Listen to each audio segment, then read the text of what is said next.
कैसे देखते हैं सर देखिए, आप? मैं तो सीधी बात कहता हूं कि मेरे प्रधानमंत्री जी की प्रतिभा का निखार होता है चुनाव में। इतने प्रतिभा के धनी हैं, ये चुनाव में पता चलता है। गरीब दोस्त हैं, तो फिर गरीब को छूट क्यों दे रहे हैं? कहा उन्होंने कि कोविड के लिए वैक्सीन हम फ्री में फिर तस्वीर लगाने की क्या ज़रूरत है? मैं सीधे तौर पे कहता हूं कि प्रधानमंत्री जी, जैसा मैंने कहा कि चुनाव में जितनी प्रतिभा उनके अंदर है, जितना उभार आता है, वो बाद में क्यों नहीं दिखता है? गवर्नेंस के मसलों पे क्यों नहीं दिखता है? पेंडेमिक में जब व्यवस्थाएं चरमरा गई, बेरोजगारी 5 दशक में सबसे ऊपर है। मैं प्रधानमंत्री जी की किसी पहलकदमी से वाकिफ नहीं हूं। हाँ, चुनाव में उनकी पहलकदमियां बड़ी खूबसूरत लगती हैं, और न जाने चुनाव खत्म होते ही वो राज्य भी गायब हो जाता है और वो पहलकदमियां भी गायब हो जाती हैं। नहीं, ये बात तो बिल्कुल सच है कि चुनाव है तो आप उस राज्य में जाएं और कहें कि हम इसको सोनार बांग्ला बनाएंगे। सोनार बांग्ला, हमार सोनार बांग्ला गुरुदेव की लिखी हुई थी। गुरुदेव के भाव को, उनके चिंतन को अंगीकार करना होगा। बाकी राज्यों में जहां आपकी सरकार है, कौन सा सोना दे दिया आपने?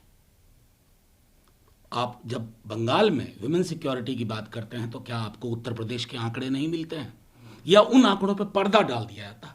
मैं समझता हूं कि चुनाव में कम से कम एक basic level of fact sharing होना चाहिए, कि सेलेक्टिवली चेरी पिकिंग किया कि ये फैक्ट अभी मेरे मनमाफिक है, इसको यहाँ ले लिया, और वो फैक्ट हमको थोड़ा डिस्टर्ब कर रहा, उसको खारिज कर दो। आप देश के प्रधानमंत्री हैं, आप किसी सूबे के मुख्यमंत्री सिर्फ नहीं हैं, सिर्फ किसी पॉलिटिकल पार्टी के लीडर नहीं हैं।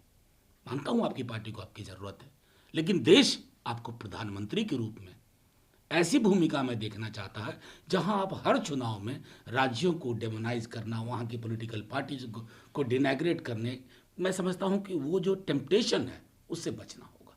मैं तो भाजपा को आ, शुभकामनाएं दूंगा कि कोबरा के साथ आप आने वाले दिनों में रहेंगे, और कोबरा की दोस्ती मैंने आज तक किसी को नहीं देखा है कि उसको फलीभूत हुई हो, फायदा हुआ हो।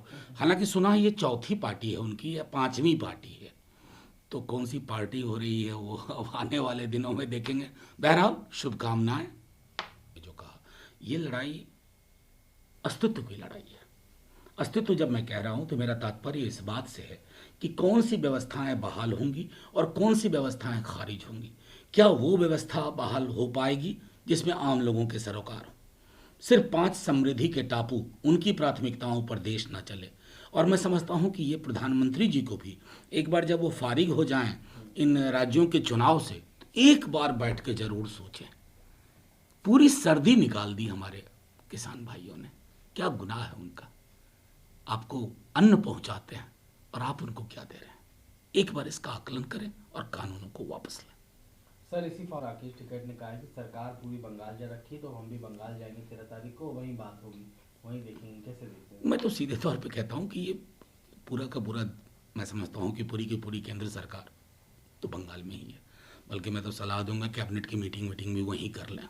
काहे को दिल्ली आना जाना? हाँ, संसद का भी सत्र कल से शुरू हो रहा है, तो कम से कम सिंबॉलिज्म में कुछ लोगों को यहाँ रहना होगा।